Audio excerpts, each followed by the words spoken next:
Welcome back to my channel. I'm so excited to show you how I made these faux leather earrings for 4th of July. You can cut this leather out with any of the Cricut machines using the fine point blade. I love how there's so many different ways you can make earrings, and I'm so excited to show you how I put this together. Give this video a thumbs up if you enjoy it, and subscribe if you are new to my channel. I would love to have you here. So I'm in Cricut Design Space, and before I do anything, I want to go up here and switch my machine to the Cricut Explore family. I've done this before where I haven't switched it and I go to make it and you have to go back to the canvas to switch it. So I always like to make sure that I have the correct machine up in the corner there. Then I am going to find my earring template. I'm going to use one of Cricut Design Space earrings. So I'm going to click on images, and then I'm going to search for earrings. For some reason, it pulls up these other ones first. You have to scroll down a ways. Sometimes I have trouble searching in Cricut Design Space. You have to scroll down. Here's some earrings, but what I like to do is click on this little eye and hit View Image Sets. Then it'll show all of the images. It used to be called cartridges, now it's called image sets, and it will show all of the templates that they have. So the one that I'm going to be doing is this one. Then I'll insert that into Cricut Design Space. The earrings that I'm making today are just going to lay flat on top of each other, but you can also do pinched earrings, and that'll give it a little curve. If you want to do those type of earrings, you'll want 2 holes. In Cricut Design Space, I couldn't find one with 2 holes, so you might have to find that somewhere else or make it yourself. But for the earrings that I'm making in this video, it's just going to be those layered earrings. It comes up at 2.9 inches for the height, and I'm just going to keep it at that. For my earrings, I like to do about 2 to 3 inches for the height. Next, I want to select the colors that will match up with my leather. I am going to go up to here and ungroup these. For this top one, it's going to be a blue star pattern, so I'm just going to switch it to a blue color. For the middle one, it's going to be red stripes, so I'm just going to change it to red.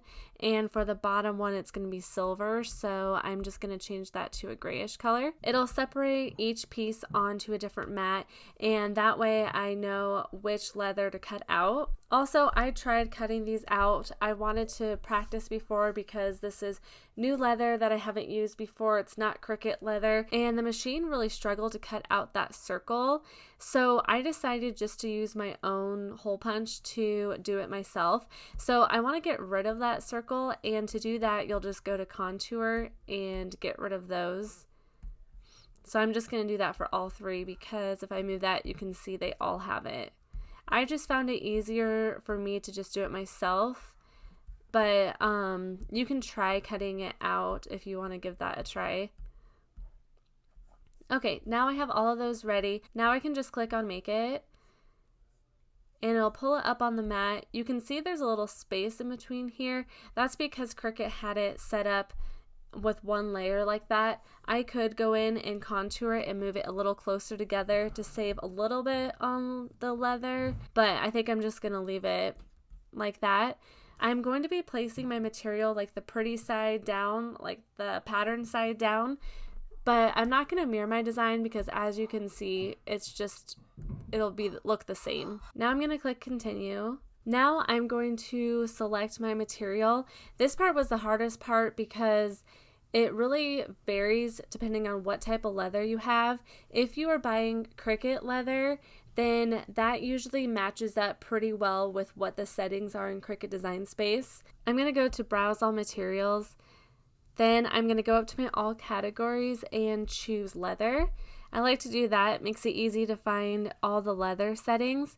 So like I was saying, if you're using Cricut, let's say you bought genuine leather Cricut, that should work pretty well, but I'm not using Cricut leather, so I had to test it out, and I actually did some test cuts. I just cut out a little circle just to test it. So all of the leather that I'm cutting is faux leather, and my first two pieces is silver and red striped, and the faux leather paper thin worked well for that. I am going to adjust that though, and I'll show you here in a second, but this blue one is kind of like a chunky glitter, and I ended up using the canvas setting for it, and I'll show you what the leather looks like here in a minute. So when I was testing out the faux leather, it did 2 passes where it would cut it out and then would just go back automatically and cut it out again, and that was too much, so I actually just want it to do 1 pass.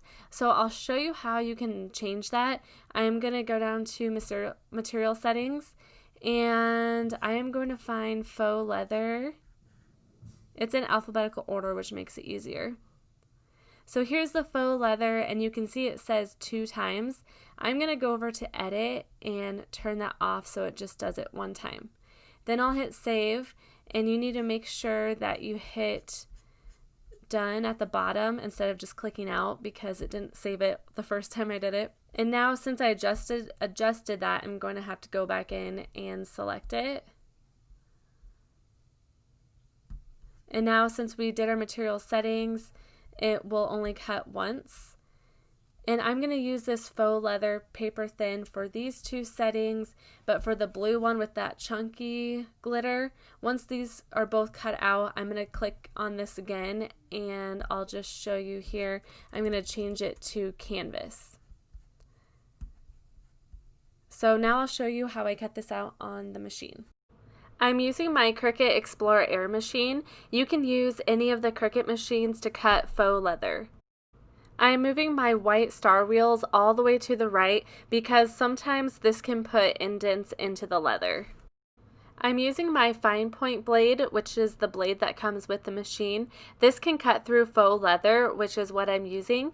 If you are using genuine leather, you will need the deep point blade. Here's the faux leather I'm using. I bought this from Crafty Biz Supply. I can link that down below. There's several places where you can find leather. You can buy Cricut leather, or you can also find some on Amazon or Etsy. This one is the thin shimmer sheets. I place it face down on the mat. I feel like this gives it a nicer look doing it this way. I'm using a green standard grit mat, but I highly recommend a purple mat. Mine are in just such bad shape, and I'm still waiting for new ones to come in the mail. I also like to use the brayer tool to push the leather into the mat more.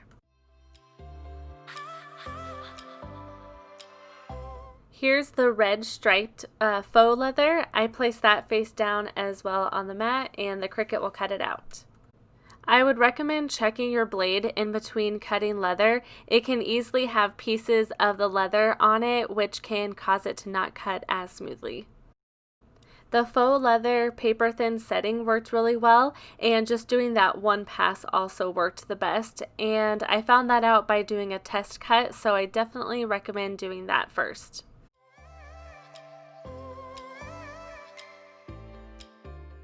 Here's the blue chunky glitter leather I'm cutting next. It's hard to tell, but it is quite a bit thicker than the other leather, and it almost felt like canvas backing, so I tried the canvas setting doing a test cut, and that worked really well for this.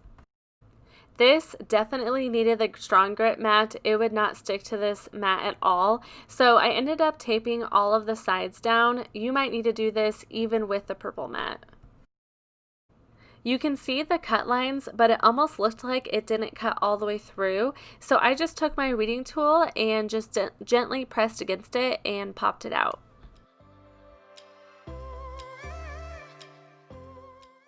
Here's what I'm using to poke the holes through the leather. I found this at Hobby Lobby. I will link a leather hole punch down below. I stack up all of the leather pieces by lining them up at the top, then I punch a hole through the top. And here I'm just doing the same thing to the second earring, and sorry this was blurry here. Next, I'm going to add jump rings. These are 4mm oval jump rings. They come in different sizes. These almost seemed just a tiny bit too small, but they definitely still worked. I found these at Michael's. You don't have to use jump rings, but I definitely like the way that they look, and you can even add 2 jump rings before adding the hook. I'm going to use a pair of pliers and a jump ring opener that I found on Amazon for less than $5. You can also use a second pair of pliers if you don't want to buy the jump ring opener. Here I'm going to open the jump ring. You'll want to do this side to side. I wouldn't pull it apart.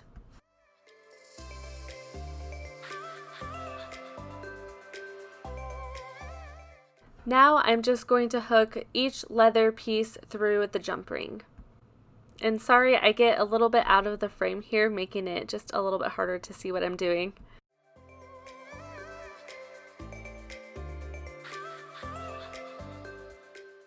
Once those are through, you can close the jump ring. You'll do this the same way as you open them, holding one side with the pliers and rotating it back so it closes. It takes a little bit of practice to get this part down.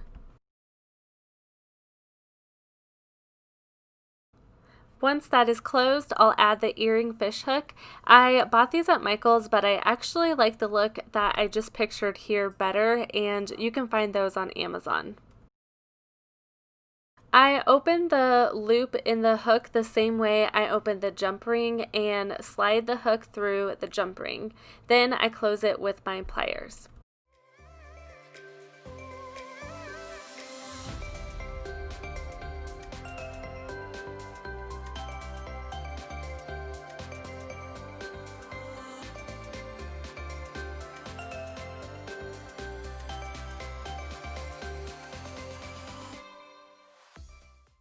After I added the hook on, I noticed when I held up the earring, it would turn to the side instead of facing forward. So I ended up taking my pliers and held the bottom of the hook, then turned the top.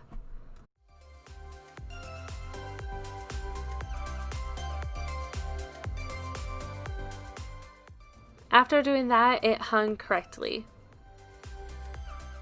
How the first one looks. I love it. I love the glitter part of the earring, of course. Now I'll just follow the same process with the second earring.